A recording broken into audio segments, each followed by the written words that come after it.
latest major protest against plans to house hundreds of 68 masked groups nationwide. Public disorder up 43%. Government trust fell by 31%. These crowds are no longer pleading.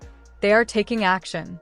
K-Star announced plans to fill military bases with illegal migrants from Africa and the Middle East, citing overflowing hotels. Government kept the specific figures to avoid sparking panic before Christmas. Opposition claims up to 20,000 illegals will be moved in, accusing Stara of surrendering Britain without a fight. The breaking point came when 600 cadets were removed from Kroger Base to make room for new residents. At 5:36 p.m., masked mobs were sighted. At 5:41 p.m., 2 police vans were destroyed. In 80 seconds, the broadcast cut due to technical faults. At 5:51 p.m., total chaos erupted. The boat influx has paralyzed 3-star hotels nationwide. While they get free accommodation, thousands of veterans remain on the streets. Military bases once housing paratroopers and shock troops are now filled with waves of arrivals from Africa and the Middle East. This time the crisis isn't confined to city centers. Communities besieged, police retreating, and local services warning of immediate collapse. And still, Stara insists this is a necessary measure. Within 2 hours, the unrest spread to cities. From London to Belfast, crowds chanted, "Starmer surrendered Britain," demanding the immediate dissolution of Parliament. 36 arrests were made. That was just the beginning. Masked groups launched glass bottles and fired fireworks directly into police lines. Random fires were reported at 14 hotels. At 3 migration centers, police deployed riot vans and established emergency barricades. Meanwhile, as villages see a spike in shoplifting and harassment, police are refusing to report the background or religion of the perpetrators to avoid causing offense. The consequences were immediate. The moment a base is announced for illegal migrants, property within a 5 m radius becomes a toxic asset. Estate agents are now reporting house value crashes of 20 to 40%. By evening, street violence reports surged by 16%. 121 people were hospitalized on both sides. Protesters branded Stolharma with accusations of two-tier justice, where a grandmother living in the village for 70 years can face arrest for hate speech if she harshly speaks out against her new neighbors, while police platoon are deployed to stand guard, protecting the asylum seekers. In South Birmingham, a police radio crackled with the message, "Sector 16 is totally lost." They stopped chanting and started storming. In Northern Ireland, riot squads launched a violent counteroffensive. Witnesses reported over 82 must groups clashing directly with police lines. Then something truly chilling happened. A leak hit the internet purportedly exposing the Star's real internal plan. Online critics immediately branded it Prime Minister's scorched earth strategy. Noting a deliberate pattern, Labour is specifically targeting conservative rural heartlands for migrant placement. The reported objective is to permanently alter district demographics by settling thousands of young men from Africa and the Middle East. Facebook comments erupted with the realization. In 5 to 8 years, a traditional conservative stronghold becomes a multicultural district that votes Labour, and then an old campaign promise resurfaced. Starr's own admission that to fully realize his vision for Britain, he would need 10 years in power. That was a breaking point. Without waiting for any official comment, the crowd in Parliament Square accused Stala of hypocrisy and demanded his immediate resignation. And despite this tidal wave of rural fury, Karma responds with the same technical excuse.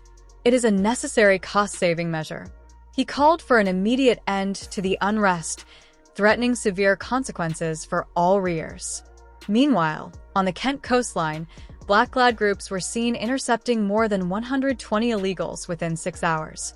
"We're taking the situation into our own hands," one member said in a TikTok clip that reached 8.2 million views. The media labeled them far-right extremists, while local residents described them as patriots. This isn't accidental. This isn't just bad planning.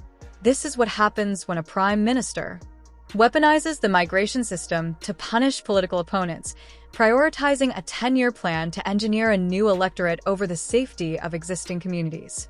And the British public knows it.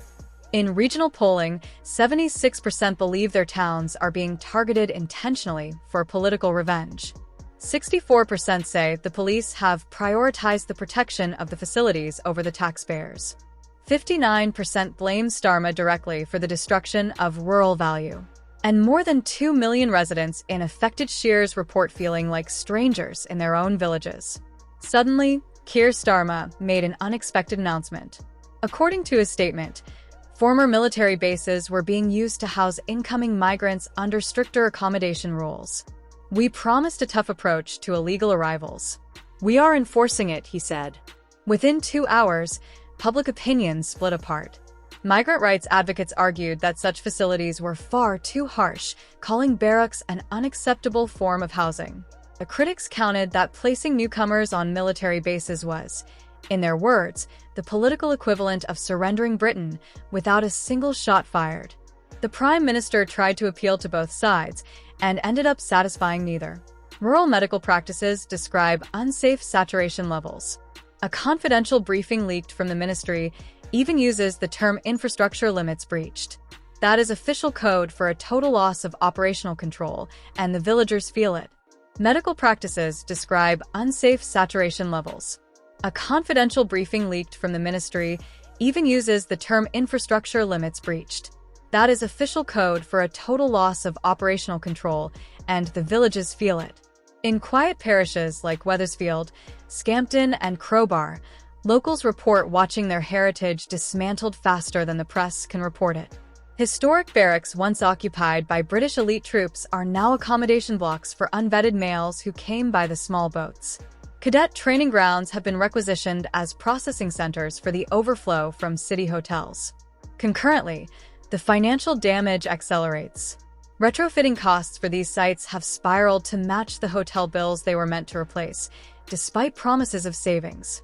Factor in the private security contracts, the heated tents, the logistics, and the collapse of local housing markets, and the true economic hit to these regions is incalculable.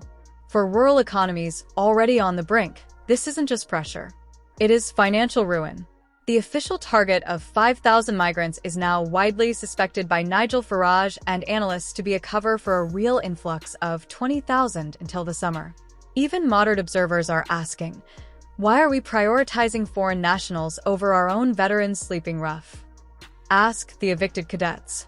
Ask the families whose property values plummeted by 40%.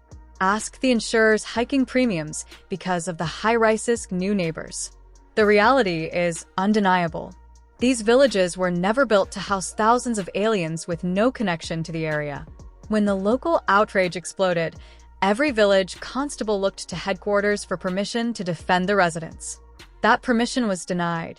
Instead, area commanders received a chilling directive, one that locals describe as a betrayal of their tax money.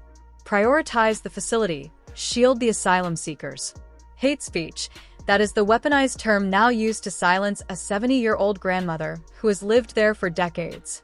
While the men illegally arriving are shielded from criticism, the authorities didn't arrest the vocal locals because they posed a threat. They arrested them because Starmer's government is enforcing a political transformation. Multiple sources from within the administration confirm the same strategy.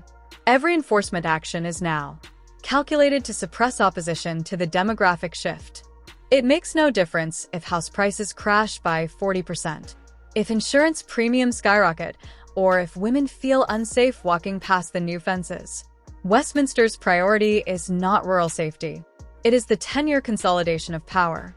Labor strategists have become so focused on their scorched earth policy that they would rather sacrifice the safety of the countryside than lose a chance to punish conservative voters.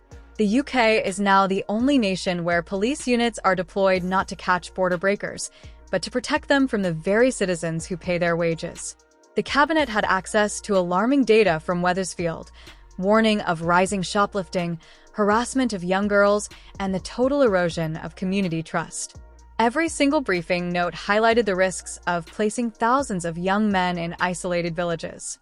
Starmer disregarded all of them. Analysts suggest the Prime Minister personally authorized the expansion because it aligns with the long-term goal of demographic engineering, electoral realignment. Meanwhile, British families see their life savings wiped out, veterans sleep in the cold, and villagers are told to accept their new reality. A government that replaces its own population becomes a government that declares war on its own heritage. This is how a culture loses its footing. Not in a single dramatic defeat, but in hundreds of silent evictions. Downing Street can bury the crime stats. Star in theory can classify the base lists, but the villages felt the betrayal this week. The countryside is being managed by technocrats who view rural heritage as a logistical inconvenience. If these historic sites were being restored for the thousands of British veterans sleeping in doorways, the funding would be deemed impossible. But because the occupants are unvetted arrivals from the Channel, the budgets are unlimited, and the local youth are locked out. And that is the precise moment a government stops protecting its past and starts engineering a different future. This agenda isn't just housing policy. It is a revelation. A signal that the quiet lanes and market towns no longer belong to the families who tended them, paid their taxes, and respected the law, but to a manufactured demographic shift that this administration refuses to halt, proving that the scorched earth strategy is not a conspiracy theory, but the new national reality. Meanwhile, small business owners report finding their delivery vans broken into and tools stolen. Yet police advise them against filing formal reports to avoid insurance complications. Local economies in these districts are stalling as residents begin to avoid areas dominated by the new security perimeters. The government promised the bases would bring local trade, but the reality is a closed-loop system where outside contractors extract the profit. Taxpayers are essentially funding their own economic exclusion. Rural healthcare is facing a similar fracture.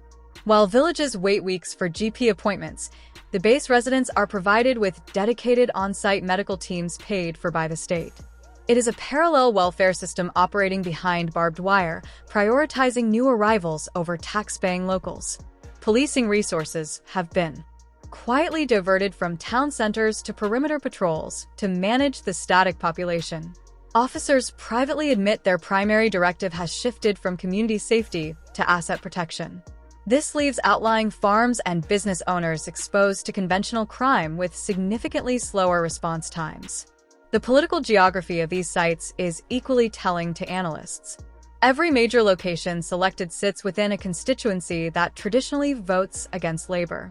This fuels the accusation that the policy is a targeted mechanism to destabilize opposition heartlands. It is demographic engineering masquerading as crisis management.